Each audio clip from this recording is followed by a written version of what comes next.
새누리당 유승민 원내대표가 결국 자리에서 물러났습니다. 네, 사퇴를 권고한 의원총회 결정을 수용한 건데 취임 5개월 만에 중도 하차했습니다. 보도에 박경준 기자입니다.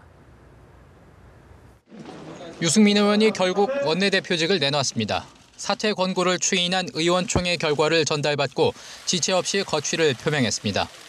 저는 오늘 새누리당 의원총회의 뜻을 받들어 원내대표직에서 물러납니다. 무엇보다 국민 여러분께 사죄의 말씀을 드립니다. 박근혜 대통령의 이른바 배신의 정치 당사자로 지목된 지 13일 만에 사실상 백기를 든 겁니다. 비정한 표정으로 국회 정론관에 들어선 유 원내대표는 비교적 담담하게 사퇴문을 읽어내려갔습니다. 그동안 원내대표 자리를 던지지 않은 건 대한민국은 민주공화국임을 천명한 헌법 1조 1항의 가치를 정치 생명을 걸고 지키고 싶었기 때문이라며 국민과 당원들에게 고개를 숙였습니다. 그러면서 진영을 넘어 미래의 정치를 하겠다며 대권 도전을 시사하는 발언을 해 관심을 끌고 있습니다. 더 이상 원내대표가 아니어도 더 절실한 마음으로 그 꿈을 이루기 위한 길로 계속 가겠습니다. 앞서 의원총회에서는 4시간 경론 끝에 유 원내대표의 사퇴 권고안을 추인했습니다. 연합뉴스TV 박경준입니다. 존경하는 국민 여러분, 당원 동지 여러분, 저는 오늘 새누리당 의원총회의 뜻을 받들어 원내대표직에서 물러납니다.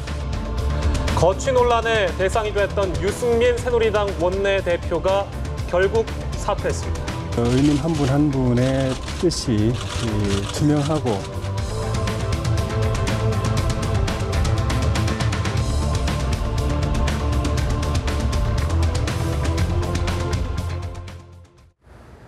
새누리당 유승민 원내대표가 원내사령탑에서 물러나면서 던진 퇴임의 변이 정치권에 파장을 낳고 있습니다. 네, 소신의 정치인다운 면모를 보였다는 평가와 함께 고집스럽다는 인식도 함께 심어줬다는 관측입니다. 정영훈 기자입니다. 그동안 거취 문제에 말을 아껴온 유승민 원내대표는 보름 가까이 숨겨뒀던 속내를 비로소 공개했습니다. 원내대표직을 던지지 않은 것은 자리에 미련이 있어서가 아니라 헌법 수호를 위한 몸부림이었다는 겁니다. 저희 정치 생명을 걸고 대한민국은 민주공화국임을 천명한 우리 헌법 1조 1항의 지엄한 가치를 지키고 싶었습니다. 헌법 가치를 강조한 유 원내대표의 퇴임사는 자신에게 위헌 시비를 제기한 친박계와 박 대통령을 겨냥한 것이란 해석이 나왔습니다. 이에 따라 향후 박 대통령과 친박계의 입김이 거세질 경우 그의 운신의 폭은 제한될 것으로 관측됩니다. 다만 청와대와 비박계의 공세가 오히려 유 의원 개인에게는 독자 세력화의 가능성을 열어줬다는 평가도 나옵니다. 더 이상 원내대표가 아니어도 더 절실한 마음으로 그 꿈을 이루기 위한 길로 계속 가겠습니다. 지난 4월 보수의 새로운 지평을 선언한 교섭단체 대표연설과 정세 없는 복지는 허구임이 입증되고 있습니다. 창조 경제를 성장의 해법이라고 자부할 수는 없습니다. 거취 정국에서 소신을 내세운 차별화된 행보로 여권 내 존재감을 뚜렷이 했다는 평가입니다. 이번 일을 계기로 한껏 높아진 대중적 인지도를 바탕으로 당권과 대권의 유력 주자로 급부상했다는 점은 앞으로의 행보에도 큰 자산이 될 수 있다는 관측도 나옵니다. 연합뉴스TV 정영훈입니다.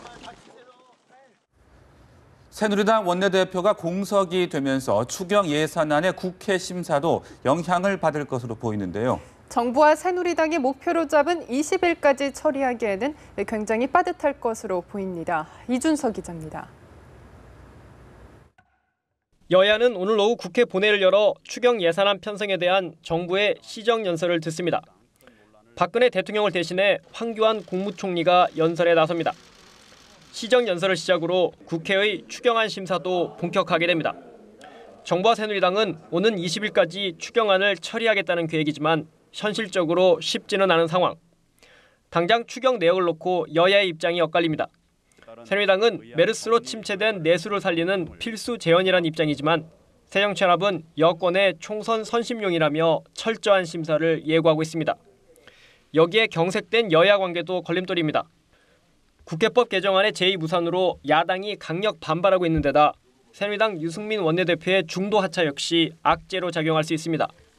국회 예산결산특별위원회 차원에서 세부 심사는 가능하겠지만 현실적으로 새누리당 신임 원내지도부가 선출돼야만 전체적인 협상이 이루어지지 않겠냐는 겁니다. 신속한 집행이 필수적인 추경.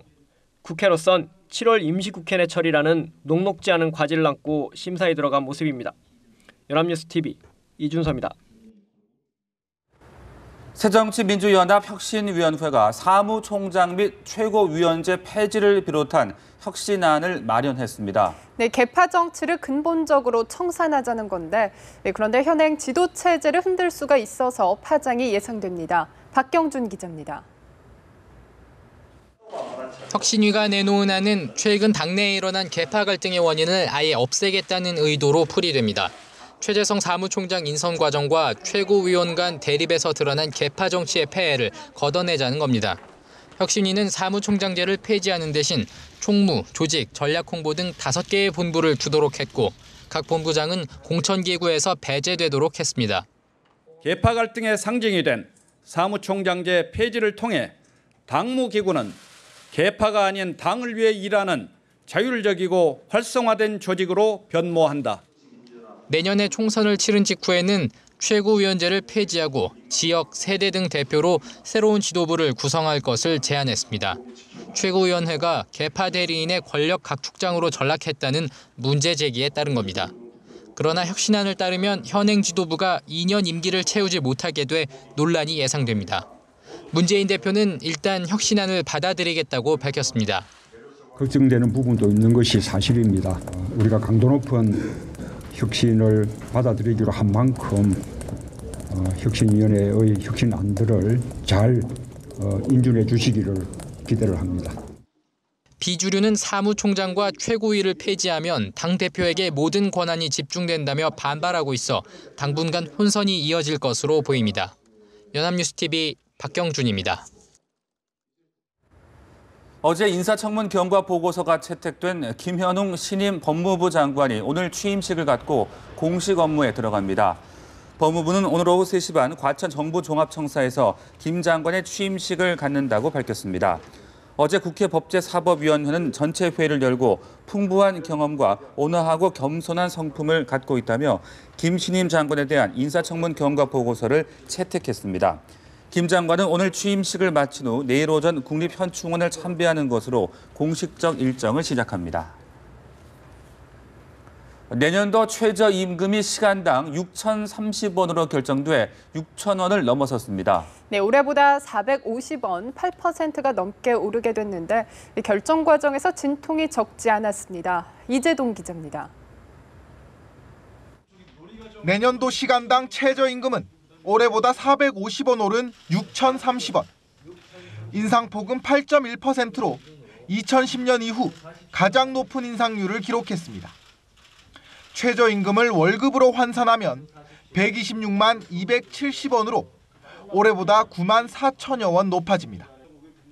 최저임금위원회는 어제 저녁부터 회의를 시작해 오늘 자정을 넘겨 이 같은 최저임금 인상안을 최종 의결했다고 밝혔습니다. 현 정부의 최저임금 정책 중에 중요한 기조가 임금 소득 격차 해소가 있고 그런 것을 반영해서 의결 과정은 순탄치 않았습니다. 시급 10,000원 인상안을 주장한 노동계와 동결을 제시한 경영계의 주장이 팽팽히 맞서면서 법정 타결 기한을 열흘이나 넘겼습니다. 근로자위원들이 결국 최종 회의에 불참한 가운데 표결을 앞두고는 소상공인 대표 2명 역시 퇴장했습니다.